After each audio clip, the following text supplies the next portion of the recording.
Drink too, kinda. Hello You know, guys, I'm going to with Free her. Fire Max. Bangladesh Harbar এবং VPN Battle Royale. Battle in style.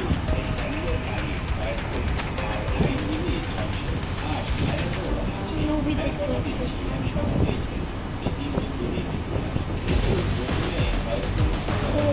I don't know where we are, but I'll get us out of here, Kelly. I promise. ও কাহিল লাগছে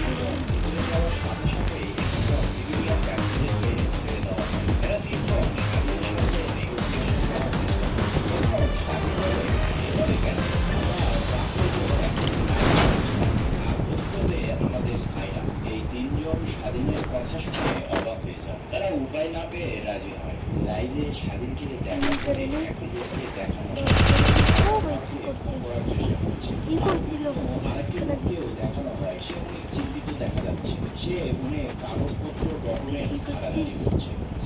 স্বাধীনকে জিজ্ঞেস bye bye বলে দিতেছি বললে ও sheet ভাই এখন আমরা ভাই আমার সম্পর্কে জানতে হলে 8 বছর পিছনে যেতে হবে। সিন ফ্ল্যাশব্যাকে চলে আসে। এখানে নিশাদকে দেখানো হয় স্বাধীন দুজনকে খুব ভালোবাসে। তারা একে অপরের সাথে দেখা করে। নিশাদ স্বাধীনকে বলে যে আমার বাবা আমাকে বিয়ে দেওয়ার জন্য ছেলে দেখছে, তুমি তাড়াতাড়ি একটি চাকরির ব্যবস্থা করে আমার বাবার কাছে আমার বিয়ের প্রস্তাব নিয়ে আসো। স্বাধীন নিশাদকে বলে যে তুমি তো জানোই আমি তো চেষ্টা করেছি, চাকরির বাজারে যে অবস্থা, মামা খালু আর টাকা ছাড়া চাকরি পাওয়া দুষ্কর, আমি খুব দ্রুত একটি চাকরির ব্যবস্থা করে নিই। তাহলে চলো তুমি আমার বাবার সঙ্গে দেখা করো, আমাদের বিয়ে বিষয়ে কথা বলো। তাহলে তার আমি কাছ যাচ্ছি থেকে সময় চেয়ে নাও। ফার্স্ট ডে সে কাজ স্বাধীন যায়। আমার আইডি নাম্বার ARIYAN 424 192 194 192 সে অনেক চেষ্টা করে What? কোনোভাবেই তার চাকরি পেয়েছিল। এভাবেই তার 1 মাস পার হয়ে যায়। সে বলে যে বাবা তুমি একটু রিকমেন্ড বা কিছু টাকা পয়সা দাও, আমি একটি চাকরির ব্যবস্থা করি। কিন্তু স্বাধীনের বাবা অনেক সৎ একজন শিক্ষক, সে তার পেশা জীবনে কখনোই কাজ করে, তাই সে তার ছেলেকেও অসৎ কোনো কাজ করতে দিতে চায় না। সে তার ছেলেকে বলে তুমি তোমার যোগ্যতা দিয়ে চাকরি অর্জন করো, আমি কোথাও তোমার জন্য সুপারিশ বা টাকা দিতে পারবো না। এই বিষয় নিয়ে তার বাবার সাথে রাগারাগি হয়। পরে আবার বিষয়টি যা পাই তা নিয়ে নি স্বাধীন ডিসাইড করে সে আর বাড়ি থেকে বের হয় না। সে ঢাকা যায়। ঢাকা গিয়ে কোনো একটি চাকরির ব্যবস্থা করে। সে পরের দিন সকালবেলা এক বড় বাসায় ওঠে। সেখানে থেকে সে ঢাকাতে বিভিন্ন জায়গায়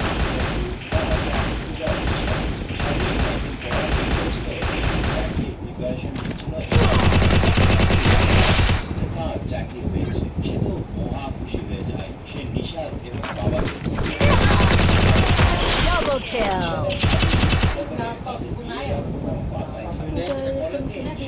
সাজগোজ করে অফিসের ড্রেস অফিসে যান, কিন্তু গিয়ে তা তো আকাশ হয়ে পড়ে। কারণ সে জানতে পারে তাকে ভুল করে চাকরিটা আসলে অন্যজন পেয়েছে। স্বাধীন অনেক রিকোয়েস্ট করে অফিসের বসকে তাকে যেন চাকরিতে রাখা হয়, কিন্তু বস কোনোভাবেই তাকে চাকরি দিতে রাজি না। স্বাধীন মন খারাপ করে চলে যায়। অফিসের নিচে দারোয়ান তাকে বলে মোবাইল কে দিয়েছি চাকরি দিয়ে দিয়েছে। দারোয়ান স্বাধীনকে ও ভাই এর গ্রাফিক্স ভালো লাগছে ফ্রি ফায়ার থেকে এখানে গ্রাফিক্স অলরেডি হাই করেছিলাম আমি ভুলে যান। স্বাধীন এখন টেনশনে পড়ে যায়। সে তো গাড়িতে বলে দিয়েছে হাই সে চাকরি পেয়েছে। সে কিভাবে এখন বাড়িতে বলবে যে না আসলে তার চাকরি হয়নি, সে একটা ভুল নিউজ পেয়েছিল। তারপরও স্বাধীন সৎ সাহস তৈরি করে নিশাদকে ফোন দেয়। সে সবকিছু বলবেই। তখনই নিশাদের বাবা ফোন দিলেন। স্বাধীন এপাশ থেকে সব সত্য কথা বলে, কিন্তু নেটওয়ার্কের সমস্যার কারণে নিশাদের বাবা সবকিছু শুনতে পায় না। স্বাধীন কথা বলতে বলতেই ডিসাইড করে নেয় ঠিক আছে সে আর সত্যটা বলবে না, যেভাবে চলছে এভাবেই চলবে। এদিকে চাকরির জন্য চেষ্টাই করছে, আর ওইদিকে বিয়ের প্রস্তুতি চলতে থাকে। এভাবেই স্বাধীনের মিথ্যা বলা শুরু হয়। সে প্রতিনিয়ত নিশাদকে মিথ্যা কথা বলতে থাকে। এলাকা এবং পরিবারের সকলেই আরে জানতো কি করে স্বাধীনের চাকরি হয়েছে, আরে কিন্তু থাম সে এখনো বেকার। প্রতিদিন সে ইন্টারভিউ দিয়েই যাচ্ছে। একদিন একটা থাম ইন্টারভিউ যায় স্বাধীন, থাম থাম সেখানেই থাম তার চাকরি হয়ে যায়। আপনারা তাকে বলে তুমি কবে জয়েন করবে। স্বাধীন বলে, স্যার 2 দিন পরে আমার বিয়ে, আমি বিয়েটা সেরে এসেই জয়েন করবো। তারাও রাজি।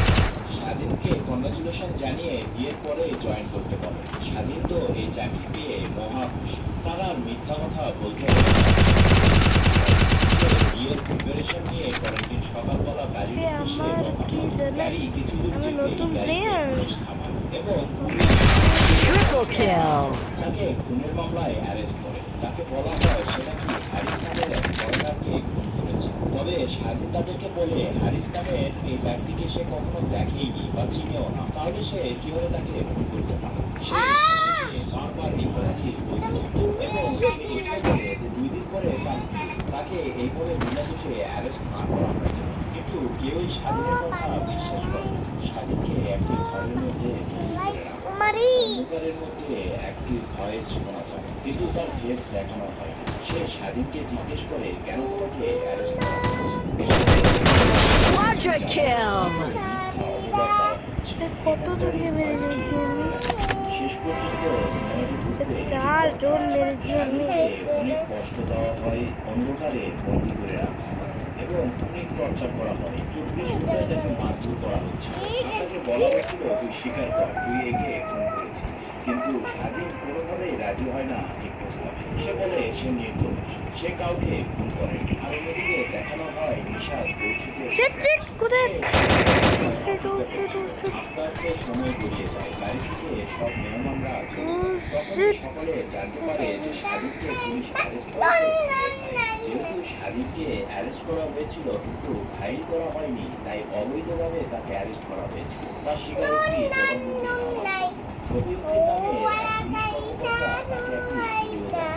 সেখানে দেখা যায় স্বাধীনের বাবা মারা গিয়েছে। পুলিশ কর্মকর্তারা বলে যে তোর বাপকে আমরাই মেরেছি, আর এইসব জেনে তোর প্রেমিকা মারা গিয়েছে, সে আত্মহত্যা করেছে, সে অন্য কারো কাছে যাবে না।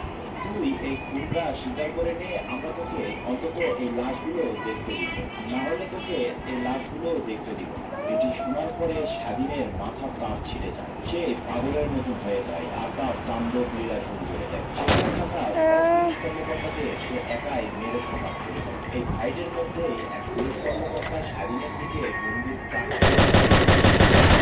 Dominating. এবারে কি ভেবেছে? হ্যাঁ, নতুন বলে আমি তো পারবো না। আমি একা কিছু কারে, আরে আমি অটোমেটিক কে কন্ট্রোল করছে? আরে কেমন করছে গেমে? জীবন ধ্বংস করে নিয়ে যায়। কিন্তু স্বাধীনকে ধরতে নেওয়া এদের খুব স্বাধীন ব্যাপারটা সায়রাকে বলতেই যাবে, তখনই দেখা যায় সোয়াট টিমের লোকজনেরা সোয়াট টিমের লোকজনেরা স্বাধীনের লোকজনকে মারা শুরু করে। স্বাধীনকে অনেক খুশি হয়ে যায়। সে এই সোয়াট টিমের লোকজনকে একে একে মারা শুরু করে। সে সকলকেই মোটামুটি কাছের মতন কিছু তাচ্ছিল্য করে নেয়। এখন শুধু বাকি ছিল কমান্ডার। কমান্ডারের সাথে স্বাধীনের ফাইট হয়, কিন্তু স্বাধীন এক পর্যায়ে কমান্ডারকেও ধরাশায়ী করে ফেলে। তাকে টেনেক্সে নিয়েই যাচ্ছিল। তখনই সাইরা বন্দুক হাতে স্বাধীনকে বলে যে তুমি ওই কমান্ডারকে ছেড়ে দাও, নাহলে আমি তোমাকে গুলি করে মেরে দেব। তখন স্বাধীনের লোকজন ওই 3 জন ব্যক্তিদের মাথায় বন্দুক মারে। অবশেষে সাইরা স্যালেন্ডার করে দেয়, বন্দুক দিয়ে দেয় স্বাধীন।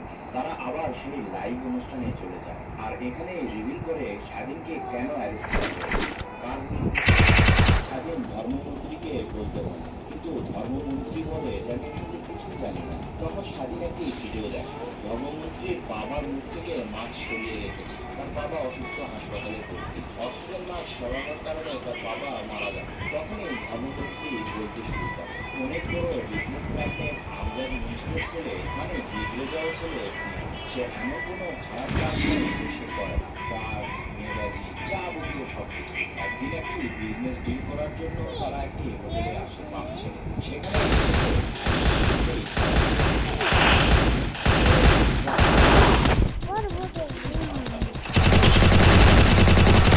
Unstoppable.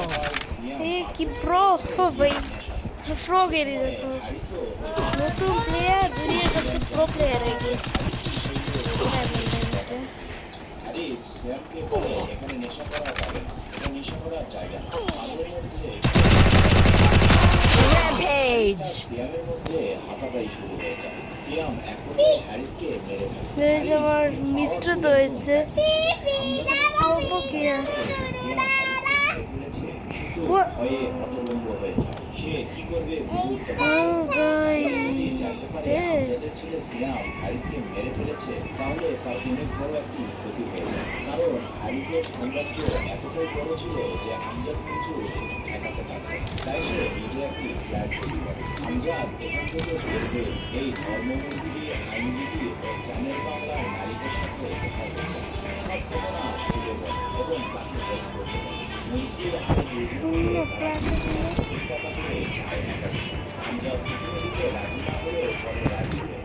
মন্ত্রীর নির্দেশ, আইনজীবীর প্ল্যান আর চ্যানেল বাংলার মিডিয়াবাজিতে এটা দিল ও ভাই আর এসব টাকা প্রচার করা হচ্ছিল।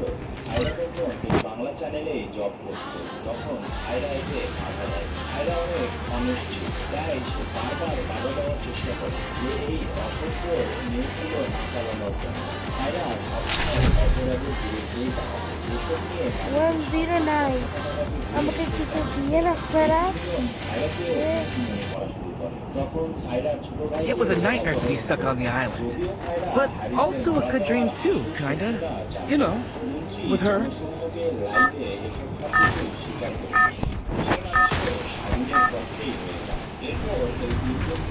Battle Royale. Battle in style. স্বাধীন ফৌজি ও সিভিলিয়ানদের মাঝে তাদের নিজের দলের সদস্যদেরও মিশিয়ে দেয় এবং দুজন সদস্যদেরকে এইভাবে সীমিত কাজ থেকে সেট করে। স্বাধীন নিজের ये पावर प्लेन दे আর এদিকে ये क्या সাইরা স্বাধীনের সাথে অনেক ভালো হাত মিলিয়েছে। কারণ সাইরা যে I don't know where we are, but I'll get us out of here, Kelly. I promise. সে এই প্রতিশোধ পাওয়ার জন্য স্বাধীনের সাথে হাত तो तारा बता दे মিলিয়ে সব বাইরেদের মুক্তি দিয়েছে। তখনই সেটি হলো সাইরা ছিল। এই ঘটনাগুলো স্বাধীন বলার পরে স্বাধীন আর সাইরা মিলে এই সকল প্ল্যানগুলি করে। সাইরা তার ছোট ভাইয়ের মৃত্যুর খবর শুনে নিজেকে আর ঠিক রাখতে পারছিল না। তাই সে সিদ্ধান্ত নেয় এদের কাছ থেকে বদলা নিবে। আর অন দ্য টাইম স্বাধীন এই প্ল্যানগুলো সাইরাকে দুইজনে মিলে এগুলো এক্সিকিউট করে। আর এই জন্যই স্বাধীন এই বিল্ডিং এর সকল সিকিউরিটি সিস্টেম এবং বিল্ডিং এর भाई की रे সাইরা भाई আমি নিজে কন্ট্রোল করতে পারি না ভাই গাড়ি চালাই বিল্ডিংয়ের বাইরে প্রত্যেক স্বাধীনকে যেন ছেড়ে দেওয়া হয়, ওকে যেন arrest পাইলট দিও সাজা না দেওয়া হয় সেটা কিন্তু স্বাধীন সকলের উদ্দেশ্যে বলে আমার শাস্তি হবেই। পুলিশে পুলিশের সাথে ছোট পাইলট দিতে পারি গাড়ি তারা কি বাসের ভিতর নাকি মাস্ক পরা কিছু লোকজনকে দেখতে পায়। ভাই কি করছি আমি কোনো আইটেম নেই আমার কাছে তখনই স্নাইপার দিয়ে শুট করে তাদেরকে মেরে ফেলা হয়। আস্তে ধীরে কি আছে রে ভিতরে কি আছে আর এখান থেকে স্বাধীনকে মুক্ত করে নিয়ে যাওয়া হয়। বিষয়টি করতে যেতে বেশি সময় লাগে না। সবাই একত্রিত হয়ে চিন্তা করতে থাকে। স্বাধীনও নিজেই স্যালেন্ডার করেছিল। কেউই আসলে বুঝে উঠতে পারে না। আপনি একজন পুলিশ অফিসার এ গাইস আমার প্রথম সে বলতে থাকে সামনে আমি যে সামনে স্বাধীনকে আরে ধরেছিলাম ব্যাক লেভেল তোমার কাছে আমি যখন প্রথম টিভির লাইভে এটি দেখেছিলাম আমি ফোন করে জানানোর চেষ্টা করেছিলাম কিন্তু আমি কাউকেই ফোনে পাচ্ছিলাম না। তোমাদের মনে আছে হয়তো লাইভ কাউকে যেন ফোন করছিল। তখনই প্রশ্ন আসে তাহলে সে কে, তার পরিচয় কি? অনেক খোঁজাখুঁজির পরে তারা যখন জানতে পারলো সে কে, তারা তো হতভম্ব হয়ে যায়। তারা কোনোভাবেই প্রস্তুত ছিল না এটির জন্য। এতদূর পর্যন্ত তোমরা যেহেতু চলেই এসেছো, তাহলে ভিডিওটি অবশ্যই ভালো লেগেছে। আমার কষ্ট সার্থক। চাইলে তোমরা একটি লাইক দিতেই পারো। তারা জানতে পারে এতক্ষণ যারা স্বাধীন হিসেবে তাকে ভেবেছিল তার আসল নাম হলো মিখাইল। সে একসময় দেশের টপ ওয়ান্টেড লিস্টেড ক্রিমিনাল ছিল। কোনো হদিস পাওয়া যাচ্ছে না। আইন সংস্থার লোকজনেরা তাকে খোঁজার চেষ্টা করছিল। তবে সেও ছিল ওই বন্দীদের মধ্যে একজন, কিন্তু তাকে কেউ চিনতেই পারেনি। স্বাধীন যেখানে বন্দী অবস্থায় ছিল, তখন মিখাইলকে তার জীবনের সব গল্প খুলে বলে স্বাধীন। শুরুর দিকে মনে আছে একটি অন্ধকার রুমে একটি ভয়েস শোনা গিয়েছিল, সেটি মিখাইলের ভয়েস। পুলিশ মূলত যখন স্বাধীনকে মেরে ফেলে তখনই সে স্বাধীন আরে সেজে গাইস রে কেমনই পালিয়ে আসে। কেমনই ফ্রি ফায়ার কে দেখেন কি করতে মুক্ত করে এই ওই ব্যাপারগুলো shit. যখন সায়রার কাছে এভাবে পরিষ্কার যেতে হয় তখন সে অনেক রাগান্বিত হয়ে যায়। মিখাইল তাকে ধোঁকা দিয়ে ওকে দিয়ে কাজ করিয়ে নিল, আর সেও বোকার মতো মিখাইলকে সাহায্য করলো। এটার বদলা সে নিবে। অন্যদিকে দেখা যায় মিখাইল যখন স্বাধীন সেজে চ্যানেল বাংলাতে এসব করছিল, তখন তার আরেকটি টিম গিয়েছিল বাংলাদেশ ব্যাংকে। সেখানে থাকা সকল সিকিউরিটি গার্ডকে মেরে ফেলে চলে আসে টাকার খরচে। সেখানে থাকা কয়েক হাজার কোটি টাকা এবং সাথে যা স্বর্ণ ছিল সবকিছু হাতিয়ে নেয়। আর এই সব ব্যাপার যখন সরকারের সামনে চলে আসে তখন তারা উঠে পড়ে লাগে মিখাইলকে ধরার জন্য। এদিকে দেখা যায় সিয়ামকে তার বাবা একটি বাড়িতে আটকে রেখেছে। সিয়ামের বাবাকে মেরে ফেলেছে মিখাইল এবং তাদের সকল সম্পত্তিও নিয়ে নিয়েছে।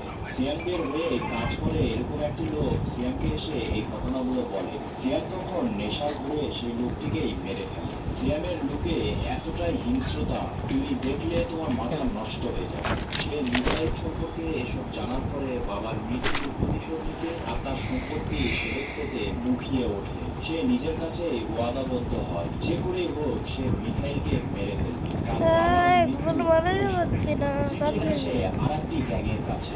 সেখানে গ্যাংয়ের সদস্যরা নিচে দাঁড়িয়ে আছে আর উপরে একজনকে দেখানো হয়। সে আর কেউ নয়, সুরেন্দ্র মাঝি, আমাদের লেজেন্ড আলফা মিশন। আসলে মাঝিকে বাংলাদেশ ব্যাংক ডাকাতি করার প্ল্যান করে রেখেছিল অনেকদিন আগে, কিন্তু তার প্ল্যান সেখানে মাসুদ ডায়লগ দেয়, মিখাইল ওইটা আমার টাকা কেউ নিতে পারে না, জায়গায় জায়গায় সাদা করে দিবি, ঘুমাইতে পারবি না। আমি মাসুদ, সুরঙ্গ মাসুদ। সিন চলে আসে সমুদ্রে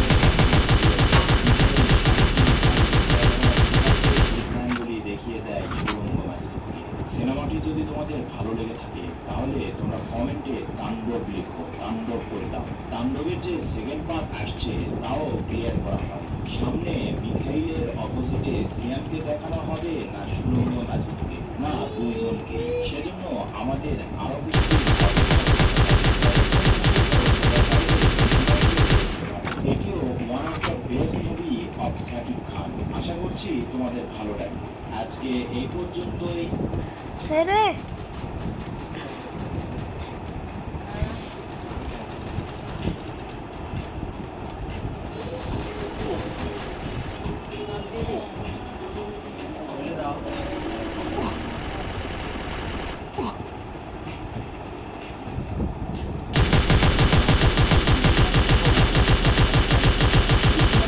বলিউডের কোনো সিনেমার এক বড়লোক বাপে বিগড়ে যাওয়া ছেলে যে প্রেমের জন্য পাগল। ভালোবাসাটাকে এমন জায়গায় নিয়ে যায় যেখানে একটি মেয়ে চাইলে একটি ছেলের জীবন গড়েও দিতে পারে, আবার চাইলে তাকে দিয়ে পুরো দুনিয়া বরবাদও করিয়ে দিতে পারে। পুরোনো একটি প্রবাদ শুনে সমস্যা সবথেকে ভয়ঙ্কর নেশা মেয়ের নেশা। এই সিনেমা সেই Double kill. হ্যালো বন্ধু, হ্যাঁ লোক পাওয়া যায় না কোনো। এই সিনেমার গল্প যার নামই সবকিছু বলে দেয়, বরবাদ। যারা অ্যাকশন থ্রিলার আর পাগলামি লেভেলের রোমান্স দেখতে ভালোবাসে এই সিনেমা তোমাদের জন্য মাস্ট। তাহলে চলো আর দেরি না করে সিনেমা শুরু করা। হাই হাই ভাই, আমার হাত কোথায়? আছে একটি মেয়ের দিকে সে তাকিয়ে আছে। এক পর্যায়ে সে ওই মেয়েকে যে কিস করে। সবাই তো অবাক হয়ে যায়। ক্লাসের টিচার আগের মেয়েটাকে পানিশমেন্ট দেয়। Triple kill. বাবা এই জিনিসটি মীমাংসা করার জন্য টিচারের বাড়িতে যায়, কারণ টিচার মারা গিয়েছে। টিচারের ওয়াইফ আগের মেয়েদের উপর মামলা করেছে। তার বাবা আগের মেয়েটা ওই মহিলার কাছে বলছে, এতে আমার ছেলের কোনো দোষ নেই। মানুষের আয়ু টাকা দিয়ে কেনা যায়, শুধুমাত্র অসুবিধা। আপনি দয়া করে ভাবুন, মানে একটা পরিবার চালানোর জন্য যা খরচ দরকার, আমি আগের মির্জা যতদিন বেঁচে আছি আপনার পরিবারের সকল খরচ আমি বহন করব। মহিলাটি রাজি হয়। বে আমার সব করতে 17 জনের মধ্যে আমি তাই সে মহিলাটিকে আক্রমণ করে এবং চাকু দিয়ে কুপিয়ে কুপিয়ে মেরে ফেলে। বাড়িতে এসে আগের মির্জা মানে তার ছেলেকে ঘুমন্ত অবস্থায় আদর করে, আর তার শরীরে লেগে আছে ওই মহিলার রক্ত। পরের দিনে দেখানো হয় আদিল Quadra kill. ও এখন এসে পড়ছে, তাহলে ওর ফিউচার আরিয়ান মির্জা এখন বড় হয়ে গেছে। সে আমাদের নিচে ভাইয়া তোমার আইডিটা চালাই দাও। আমি আমার ফিউচার অতীত নিয়ে ভাবি। যখন তাদের বাবা দুপুরের খাবারের জন্য রান্না বাবা কি করছিলেন তখন তিনি সবসময় তাদের তুই দেখ তুই দেখ। আমি নিজের জন্য এরকম ভালোটা কাপড় করি। আমি যদি নিজেকে না পাই দুনিয়া বরবাদ করি। আমি কি শিখবো ইউনিভারে বলে আমি নিজেকেও বরবাদ করি। সে এসব বলতে বলতে একটি হেলিকপ্টারে উঠে দেখানো হয় মিতু বিয়ের সাজে বসে আছে। আর এর পিছনে সেখানে উপস্থিত হয় আর বন্দুক নিয়ে ফায়ার করে। আসে কোর্টের সামনে আন্দোলন চলছে। মিতু হত্যার বিচার চায়। আরিয়ান মির্জাকে অ্যারেস্ট করে কোর্টে নিয়ে আসা হয়। সেখানে কোর্টে বলা হচ্ছে যে আরিয়ান মির্জা একজন সাইকো। সে মাদকাসক্ত। তার বাবা অত্যাধিক পাওয়ারফুল হওয়ায় এবং তার সবচেয়ে বড় ব্যবসায়িক হওয়ার কারণে অপরন্ত টাকার কারণে আরিয়ান মির্জা মানুষকে বানিয়ে মনে করে। এর মাঝেই সিন ড্রাইভারকে চলে যায়। আরিয়ান মির্জা গভীর রাতে নেশা করে তার গাড়ি নিয়ে বেরিয়ে যায়। পুলিশের চেকপোস্ট অমান্য করা এবং ওভার স্পিডে গাড়ি চালানোর জন্য পুলিশরা তাকে ধরা পড়ে। পুলিশরা তাকে ধরতে চায়। একটা করে ধরে ওঠে। কিন্তু আরিয়ান মির্জার গাড়ি থেকে নামেনি। পুলিশকে বলে আমি যদি গাড়ি থেকে নামি তোমাদের পায়ে কিছু মাটি থাকবে না। পুলিশেরা গালিগালাজ করে তাকে নামতে বলে। সত্যি সত্যি সে যখন গাড়ি থেকে নামে পুলিশেরা ভয় পেয়ে যায়। তাকে চিনতে পারে সে আরিয়ান মির্জা। আদিল মির্জার ছেলে। পুলিশ ভয়ে তাকে ছেড়ে দেয়। এটা থেকেই বোঝা যায় যে কতটা পাওয়ার। দিন আবার কোর্টে চলে আসে। অ্যাডভোকেট বলছে আরিয়ান মির্জা এরকম হওয়ার পিছনে তার বাবা আদিল মির্জাই দায়ী। এবার আসি তার চরিত্র থেকে। তার চরিত্র তো ফুলের মতন পবিত্র। জেনে কোনো ফুল নয়, ফুলটা যে ফুল দ্বারা মানুষের ক্ষতি হয়। দেখানো হয় আরিয়ান মির্জার ক্লাব পার্টি এগুলো নিয়ে করে।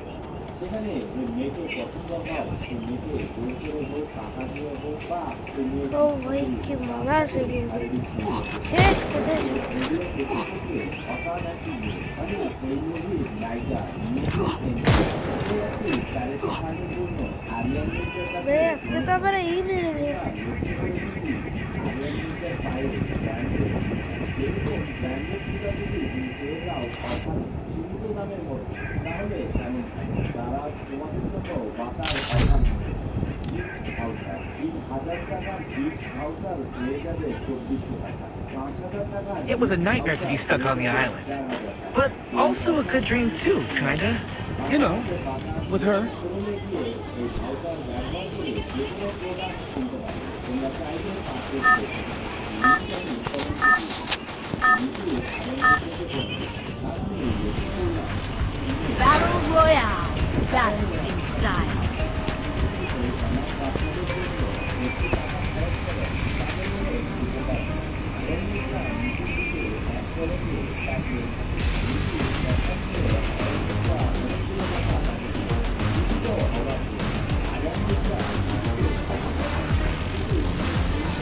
I don't know where we are.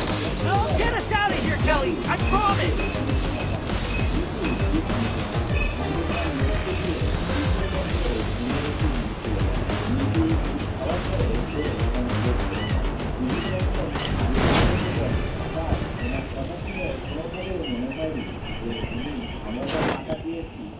আরো ৩ ডবল টাকা দিলে রাজি হতো বা আমরা যদি ক্ষমতা বা প্রভাব খাটাতাম সে হয়তো সুইসাইড করে নিত কিন্তু রাজি হতো।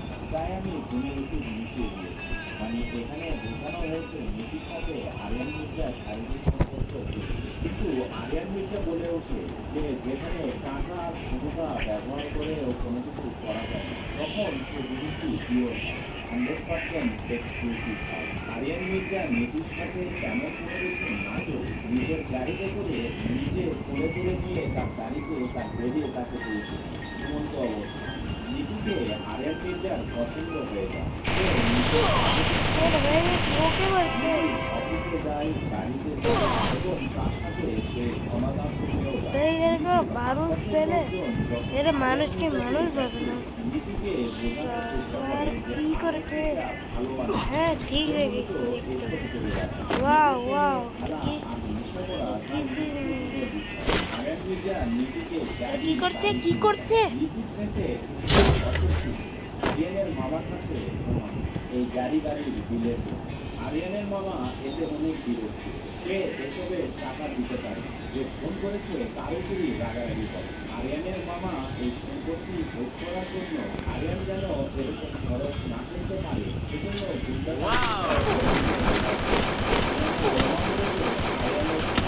মানে আরিয়ানের বাবার সম্পত্তির উপর লোকের নজর রেখেছে। সে এই সব সম্পত্তি ভোগ করতে পারে। আরিয়ান মির্জার নীতি ছিল আর তখনই আরিয়ান মির্জার উপর অ্যাটাক হয়। আরিয়ান এই গুন্ডাদেরকে কচু কাটা করে তাদের সকলকে নিতু আরিয়ানের এই দুর্যোগকে ভয় করে। পরের দিনে নিতু তার অফিসে একটি প্রজেক্টের মিটিং করছে। সেখানে আরিয়ান এসে নিতুকে নিয়ে চলে যায়। এতে নিতুর অফিসের অনেক বড় ক্ষতি হয়ে যায় বিজনেসে। প্রায় 2 কোটি টাকা লস হয়ে যায়। সে আরিয়ানের বাবার সাথে যোগাযোগ করে। আরিয়ানের বাবা আরিয়ানের মামার কাছে তাকে পাঠিয়ে দেয় এবং নির্দেশ দেয় 2 কোটি টাকা দিয়ে দেওয়া হবে। কিন্তু আরিয়ানের মামা ওই 2 কোটি টাকা টাকা দেয় না। তার সাথে খুব খারাপ ব্যবহার করে। নিতুর বস আরিয়ানের মামার এরকম খারাপ ব্যবহার সহ্য না করতে পেরে মাথা গরম করে নিতুর উপর খুব রাগারাগি করে। নিতুকে খারাপ মেয়ে বলে গালিগালাজ করে। অফিসের সকলের সামনে নিতুকে অফিস থেকে বের করে দেয়। আরিয়ান যখন সেটি জানতে পারে তখন অফিসের বসকে খুব মারধর করে এবং কুত্তার মতো নিতুর কাছে নিয়ে আসে মাপ চাওয়ানোর জন্য। নিতু তার বসকে বলে, স্যার আমাকে ক্ষমা করে দিন। এই লোকটা আমার সাথে যে অ্যাটিটিউড করে আপনার জায়গাতে অন্য কেউ থাকলে সেও এরকমই করবে।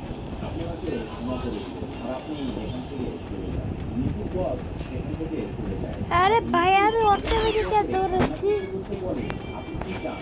আপনি এসব করছেন আমাকে বেঁধে নিয়ে যাওয়ার জন্য? চলো আমরা বলি। আরিয়ান মির্জা তখন বলে, এই নিতু তুই কি বলছিস? আমি যদি তোমাকে বেঁধে দিতে চাইতাম তাহলে ওই প্রথম দিনেই নিতাম। আমি তোমাকে ভালোবাসি, পাগলের মতো ভালোবাসি। নিতু তখন বলে যে আপনাকে ভালোবাসা যায় না। আমি কেন? রাস্তার একটি মেয়েও আপনাকে ভালোবাসে।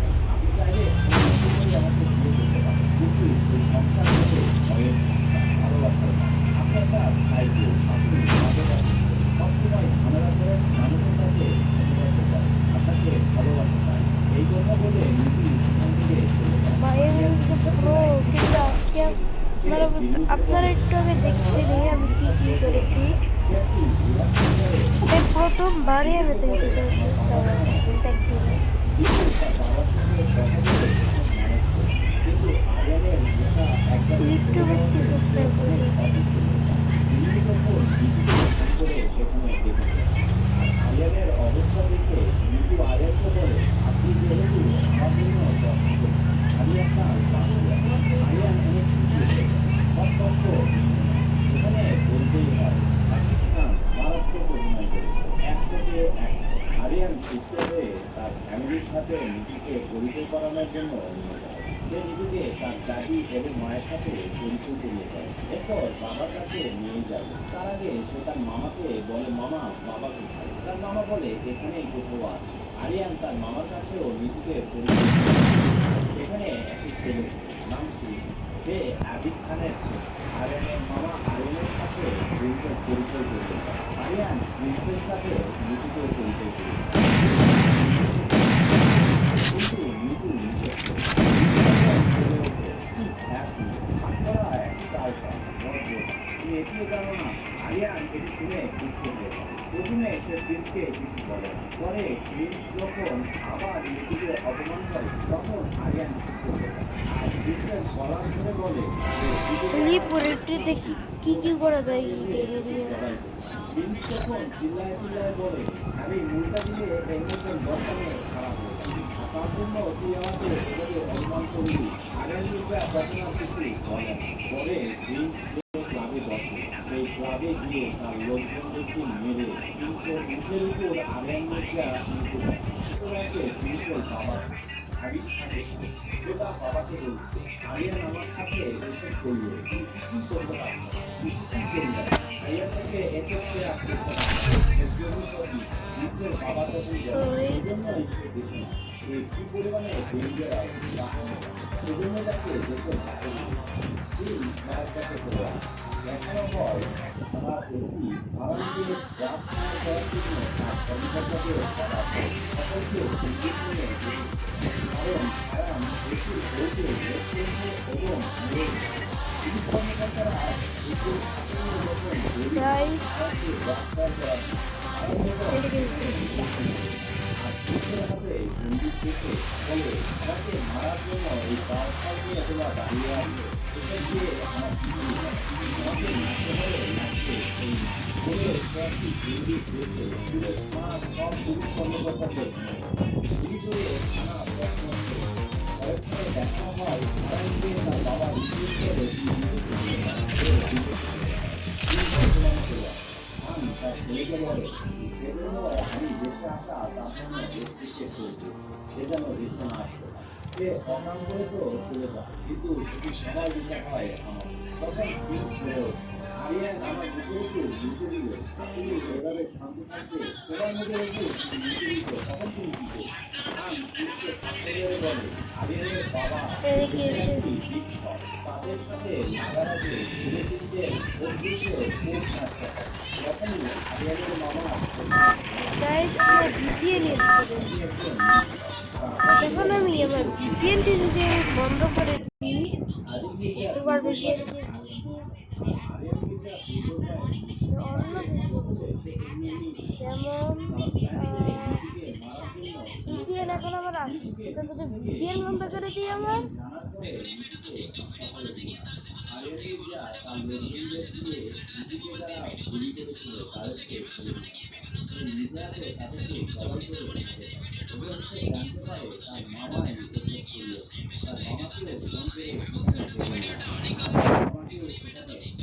তার মামার শরীর মাঝখান দিয়ে কেটে আদিল মির্জা এই সব ঘটনা থাকবে এবং আদিলের সাথে নিজেকে নিয়ে আসে নিজের পরিবার সাথে ওখানে গিয়ে আরিয়ান নিজেকে নিয়ে তার বাড়িতে আসে আদিল মির্জা যখন নিজের সামনে আসে নিজেকে ভাই বলে নিজে যখন আদিল মির্জাকে দেখে বলে son of A beach Adil Mirza বলে সরি ইউকে এজেন্ট বলে ইউএসএ তাই মানে তুমি একজন চামের সন্তান আরিয়ান ক্ষিপ্ত হয়ে যায় মৃত্যু তখন সেখানে একটি সিগারেট ধরে যায় আরিয়ানের মাথায় ঘুরে যায় কিন্তু এই অ্যাটিটিউড বাড়ির সবাই মৃত্যু এরকম ব্যবহার দেখে অবাক হয়ে যায় আরিয়ান বলে আমার বাবার সাথে এর কেমন ব্যবহার করছে সেটা আমার বাবা মৃত্যু তখন বলে ওঠে যে আমারও একজন বাবা সেই ফ্ল্যাশব্যাকে চলে আসে মৃত্যুর গ্রামের বাড়িতে মৃত্যুর সম্পূর্ণ পরিবারকে দেখা তার বড় মেয়ে তার মা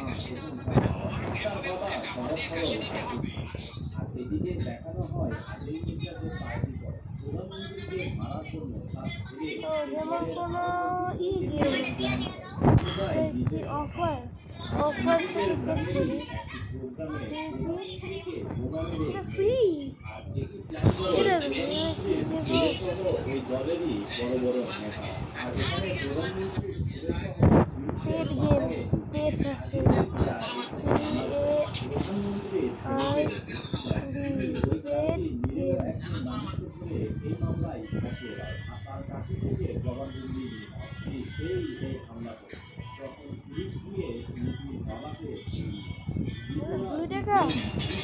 বুঝে উঠতে পারছিল তখন তাদেরই একজন পরিচিত লোক তাদেরকে বলে যে আদিল মির্জা চাইলে সবকিছু সমাধান সম্ভব তাই নীতির বড় বোন আদিল মির্জার কাছে যায় আদিল মির্জা নেশায় করে নীতির বড় বোনকে অফার করে শারীরিক সম্পর্ক করাতে তাহলে সে সবকিছু করবে নীতির বোন অনেক চিন্তা ভাবনা করে বাবার জন্য আদিল মির্জার সাথে শারীরিক সম্পর্ক কিন্তু এতেও তার বাবাকে ছেড়ে দেওয়া Battle Royale. গাইস আমরা ভিডিওটি বন্ধ করলাম আমি অনেক করে খেলছি ফ্রি ফায়ার লাইক করবেন পরক্ষণে নিতুর বড় বোন গলায় ফাঁসি দিয়ে আত্মহত্যা করে আর এই সব কিছু চিঠিতে লিখে রেখে নিতু চিঠি করে করে দিয়েছি এবং আমি ইউটিউব